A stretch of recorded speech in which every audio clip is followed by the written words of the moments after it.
தொடக்க நூல் அதிகாரம் 21.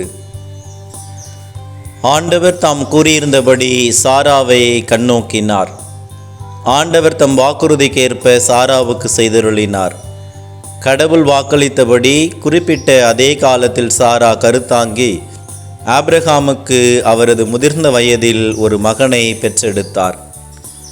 ஆபிரகாம் தமக்கு பிறந்த சாரா தமக்கு பெற்றுக் கொடுத்த மகனுக்கு ஈசாக்கு என்று பெயரிட்டார். கடவுள் கட்டளையிட்டபடி ஆபிரகாம் தம் மகன் ஈசாக்கு பிறந்த 8ஆம் நாளன்று அவனுக்கு விருத்த சேதனம் செய்தார். அவருடைய மகன் ஈசாக்கு அவருக்கு பிறந்த பொழுது அவருடைய வயதோ 100. அப்பொழுது சாரா, கடவுள் என்னை சிரிக்க வைத்தார் என்றும் இதை கேட்கும் அனைவரும் என்னோடு சேர்ந்து சிரிப்பர் என்றும் சொன்னார். மீண்டும் அவர், சாரா தம் புதல்வர்களுக்கு பாலூட்டுவார் என்று ஆபிரகாமிடம் யாராவது சொல்லி இருப்பார்களா? ஆயினும் இதோ அவருக்கு அவரது முதிர்ந்த வயதில் நான் ஒரு மகனை பெற்றெடுத்துள்ளேன் என்றார். அந்த குழந்தை வளர்ந்து பால் குடியும் மறந்தது.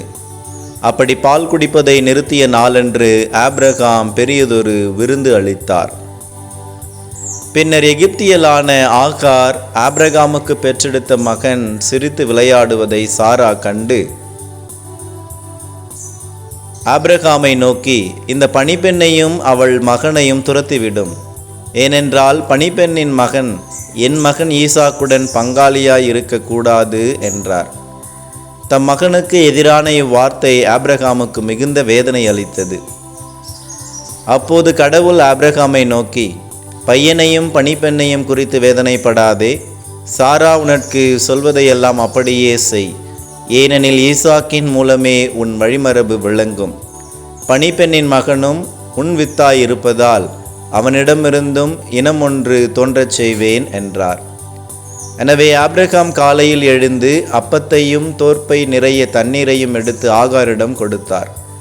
அவற்றை அவள் தோள் மேல் வைத்து குழந்தையையும் அவளுடன் அனுப்பி வைத்தார். அவளும் புறப்பட்டு போய் பெயர்செபா என்னும் பாலை நிலத்தில் அலைந்து திரிந்தாள். தோற்பையில் இருந்த தண்ணீர் தீர்ந்த பின் அவள் புதர் ஒன்றின் அடியில் குழந்தையை கிடத்தினாள். பின்பு அவள் முன்புறம் சென்று அம்பு எறி தூரத்தளவில் உட்கார்ந்து கொண்டாள். குழந்தை சாவதை பார்க்க சகியேன் என்று கூறி முன்புறம் இருந்து கொண்டே கூக்குரலிட்டு அழுதாள்.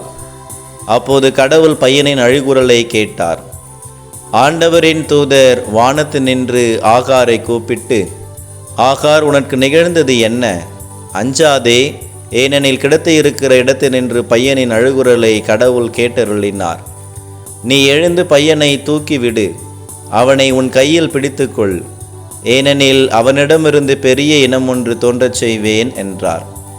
அப்பொழுது கடவுள் அவள் கண்களை திறந்துவிட அவள் நீருள்ள கிணற்றை கண்டாள்.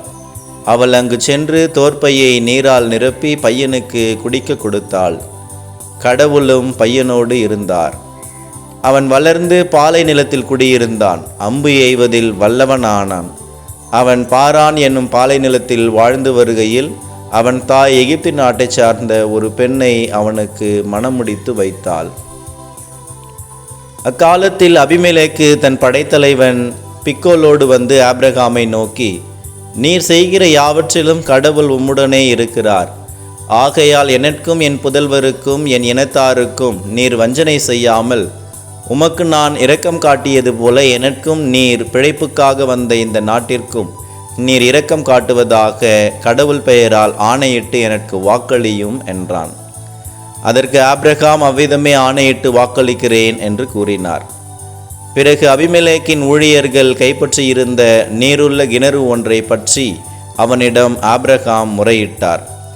அபிமெலேக்கு அதற்கு மறுமொழியாக, இந்த காரியத்தை செய்தவன் யாரென்று எனக்கு தெரியாது, நீரும் அதை எனக்கு தெரிவிக்கவில்லை. இன்றுதான் இதை பற்றி கேள்விப்படுகிறேன் என்றான். பின் ஆபிரகாம் ஆடு மாடுகளை அபிமெலேக்கிடம் கொண்டு வந்து கொடுக்க அவர்கள் இருவரும் ஒருவரோடு ஒருவர் உடன்படிக்கை செய்து கொண்டனர்.